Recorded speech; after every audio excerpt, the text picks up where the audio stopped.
Daryo viloyatining Sarasa nohiyasidagi Dashnobod sovxozi asosan anorchilikka ixtisoslashgan bo'lsa-da, qishloq xo'jaligining boshqa sohalari, xususan chorvachilik ham keskin rivoj topyapti. Endi o'rtoqlar, Dashnobod sovxozining chorvadorlari haqidagi hikoyaga diqqatingizni jalb etamiz. Pistamazor yaylovlarni tarovati o'zgacha bugun. Ayozni qahri qaytib, bu yerlarga bahor nafasi kela boshladi. Mohir cho'pon va cho'liqlar anchagina. Bu yerni odamlarga cho'ponlik kasbining sirru asrorlari bolalikdan yaxshi tanish. Ular aqlini tanigan paytdanoq beixtiyor cho'ponning qutlug' tayog'ini qo'lga oladilar. Mana bu bir tekis yoyilib, yaylovda o'tayotgan son sanoqsiz qo'ylar sovxozning eng tajribali bosh cho'poni bir kam 60 yoshlik Toshbobo Ro'zboy boshliq otarga qarashlik. Toshboboni cho'ponlik qilayotganligiga rosa 45 yil bo'ldi. Otani sovxozdagilar yaylovlarning donishmandi deyshad. U qo'ylarni sog'lom, durkun va semiz o'stirishda katta tajriba to'plagan. Ko'p yillik halol mehnatlari evaziga Toshbobo Ro'ziboyev vatanimizning oliy mukofoti Lenin ordeni bilan taqdirlangan.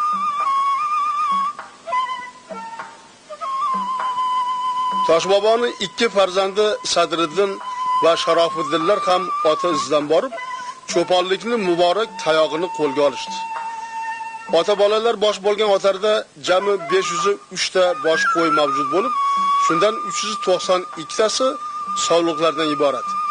O'tgan yili ular ham har 100 sovliqdan 115 tadan qo'zi olib, sovxoz bo'yicha eng yuqori natijani qo'lga kiritishgan edi. Evaziga bu oila sovxoz ma'muriyati tomonidan Jiguli yengil mashinasi bilan taqdirlangan edi.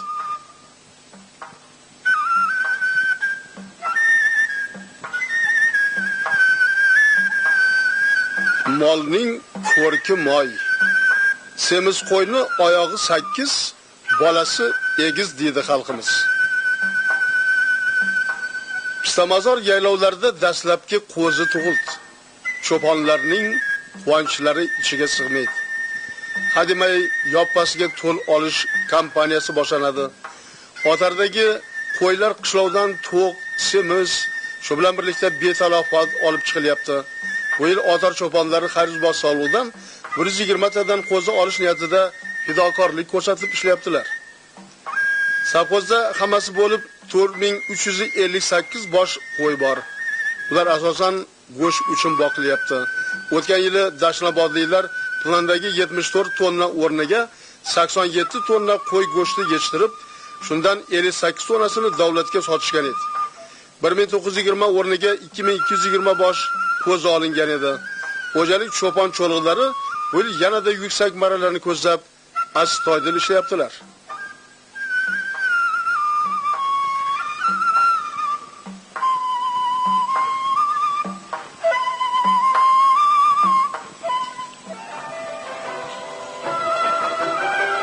Dashnobod sovxozida qo'ychilik bilan bir qatorda qoramolchilik ham shahdam odamlar bilan rivoj topyapti.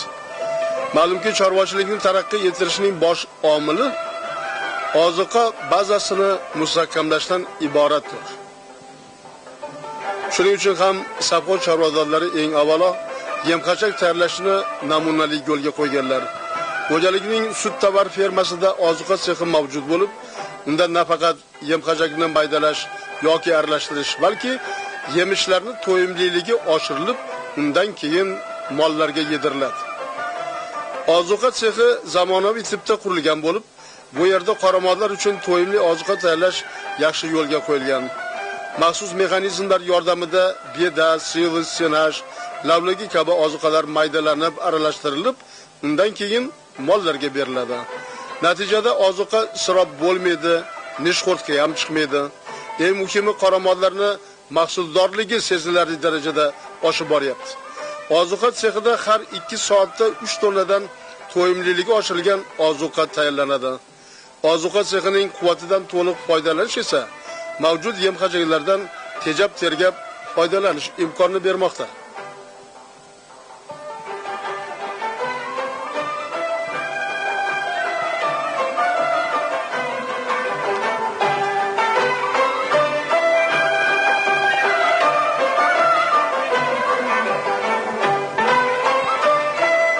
shunisi diqqatga sazovorki, savxozning sut tovar fermasida chorvachilikni mexanizatsiyalash, qo'l kuchi bilan bajariladigan ko'pgina yumushlarni texnika zimmasiga yuklash borasida ham ibratli ishlar amalga oshirib kelinyapti.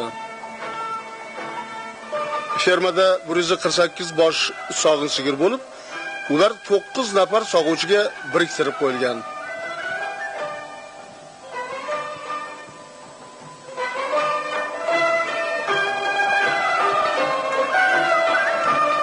Govmishlar asosan tandim agregatlarda sog'iladi.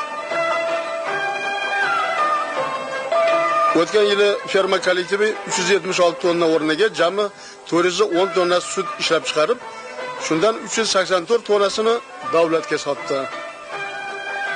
Topshirilgan sutning yog'lilik darajasi 3.9% tashkil etdi. Habiba Melboboyeva, Muhabbat Boyeva, Malika Murodova, Farida Haqnazarov singari peshqadam sog'uvchilar o'tgan yili har bosh sog'in sigirdan 2220 o'rniga 2600 hatto 3000 kilogramdan oshirib yaxshi serqaymoq sut sog'ib olishga muvaffaq bo'lishdi.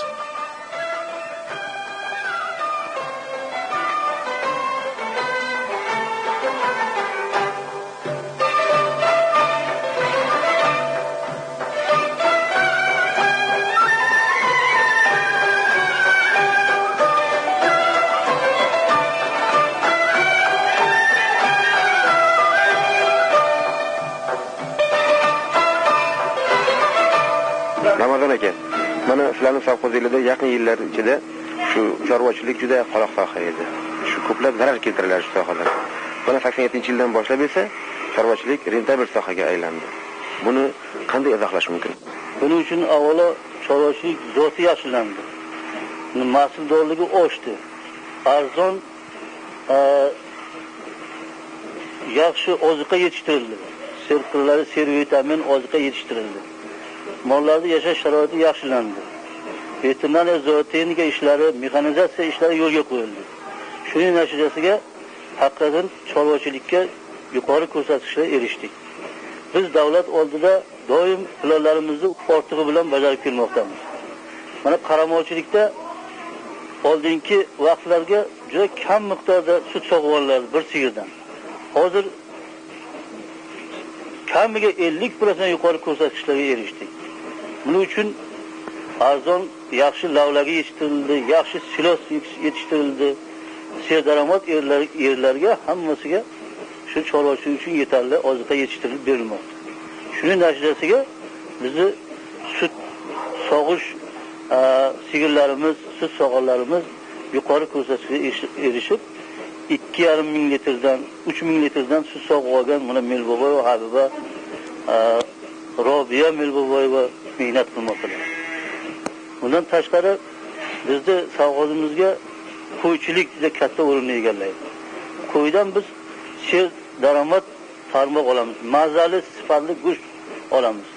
Har bir qo'ylarimiz, yesar qo'ylarimiz tog'liga borib ser vitamin oziqalardan foydalanadi. Buni aholimizga, davlatga sotamiz. Bu bizga juda katta foyda beradi.